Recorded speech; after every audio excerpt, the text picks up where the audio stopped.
De plus en plus de salariés stressent avant même d'arriver au bureau. L'énervement commence dans les transports en commun. Il y a la foule d'abord, les lignes sont saturées. Il y a aussi la peur des grèves et des retards. En 2008, par exemple, il y a eu 20 000 retards sur la ligne A du RER. Et à l'arrivée, des patrons pas toujours très compréhensifs. Rebecca Benbourek, Alexis Jacquet. Il est 8h15. Comme plus d'1 million d'usagers chaque jour, Patrick prend le RER A pour se rendre à son travail. Une ligne régulièrement perturbée et saturée. Alors il s'organise. On essaie de prévoir généralement au mieux, enfin à minima 20 minutes, voire généralement plutôt une demi-heure de retard potentiel, donc on anticipe d'autant. On se lève plus tôt. Nous faisons partie des gens qui se lèvent tôt pour aller travailler. À peine parti que déjà la rame s'immobilise. Petits instants, je vous demanderai un peu de patience. Une manœuvre de train s'effectue devant nous. D'ici 2 minutes, on repartira. Merci. L'attente durera plus de 5 minutes. Patrick fera tout le trajet debout et arrivera à destination avec 15 minutes de retard, la routine. C'est assez fatigant, assez épuisant parce que bon, on ne sait jamais exactement à quelle heure on va arriver. Aujourd'hui, le transport est devenu l'un des premiers facteurs de stress. Le nombre de voyageurs franciliens s'est accru de 25% en 10 ans, alors que le nombre de trains a augmenté de 7% seulement. Une étude pointe du doigt cette galère quotidienne dont les salariés sont les premières victimes. Victimes de leur éloignement, parce qu'en fait, ils ne peuvent pas faire autrement du fait du coût des logements, victimes dans leur vie professionnelle et victimes aussi dans les conditions de transport, dans l'usure professionnelle que ça procure. Pour limiter les retards, certaines entreprises préfèrent recruter des salariés qui vivent à proximité de leur lieu de travail. D'autres ont mis en place des dispositifs très concrets. On a créé une navette collective, un petit bus entre le RER et notre site ici à Aubervilliers. Et la deuxième chose, c'est qu'on a créé des horaires variables larges qui donnent une grande latitude le matin et l'après-midi pour choisir son horaire d'arrivée et son horaire de départ. Mais ces initiatives restent rares. Les auteurs de l'étude préconisent d'intégrer la question des transports dans la grande réflexion en cours sur le stress au travail. Alors, stress sur toute la ligne, quelles sont les solutions pour arriver détendu au travail? C'est la question du 13h. Et pour y répondre, nous recevrons Bruno Marzloff. Bonjour et merci d'être avec nous. Vous êtes sociologue et fondateur du cabinet Chronos, de l'Institut Chronos.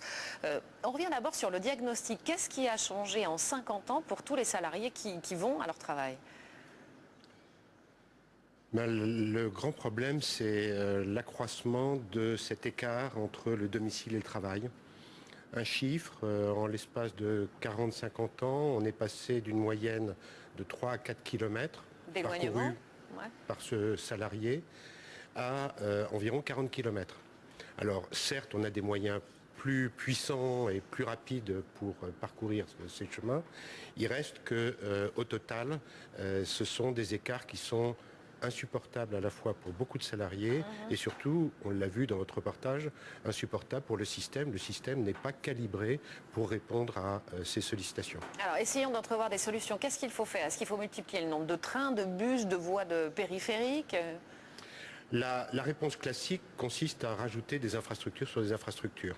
Mais on connaît aussi les limites de ce système-là, qui est un système qui entretient une inflation de déplacement. Puisque plus vous créez de tuyaux, certes vous allez absorber une partie de ces flux trop nombreux, mais vous allez recréer une demande de déplacement.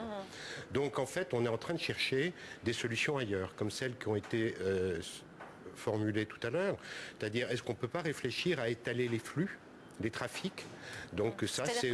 Concrètement, dans une entreprise, on fait arriver des gens à 7h, à 8h, à 9h, à 10h et ils repartiront tous aussi. Mais on peut le répartir dans une vision plus globale, urbanistique, où la problématique du lycée, du collège, de l'entreprise, etc. sont prises en considération de manière globale pour répartir ces flux. Qu'est-ce que vous voulez dire par l'expression « il faut architecturer le temps » et est-ce qu'il y a des villes où c'est pris en compte? Aujourd'hui, on a des possibilités de flexibiliser les horaires. Il faut en profiter. Ça veut dire qu'il faut réunir l'ensemble des protagonistes, à la fois les autorités de la ville, les salariés et les entreprises, et ce que nous appelons les générateurs de flux, c'est-à-dire les commerces, etc., pour faire en sorte d'envisager une autre architecture du temps pour répartir les flux dans les différents horaires. Mais vous croyez que les patrons, les salariés sont prêts à ce changement? Parce que c'est un changement important, que tout le monde n'ait pas les mêmes horaires, qu'on puisse arriver entre 7h et 11h du matin au bureau, par exemple. Certes, mais pèse là-dessus toute une série de difficultés, et notamment pour l'entreprise, une baisse de productivité très très forte. Vous voulez dire que les patrons seraient gagnants? Les patrons ont largement intérêt à envisager des solutions techniques qui permettent en fait de faire baisser ce temps de déplacement des salariés. Alors ça peut aller plus loin. On peut considérer aujourd'hui des solutions de travail à distance, de télétravail, et elles commencent à être considérées. De toute façon, déjà, une large partie des salariés est amenée naturellement à travailler à distance, ne serait-ce qu'au travers des coups de fil qui passent ou des réponses aux emails qui passent depuis leur PC. Merci à vous en tout cas, Bruno Marzloff, d'être venu sur le plateau du Trésor de France.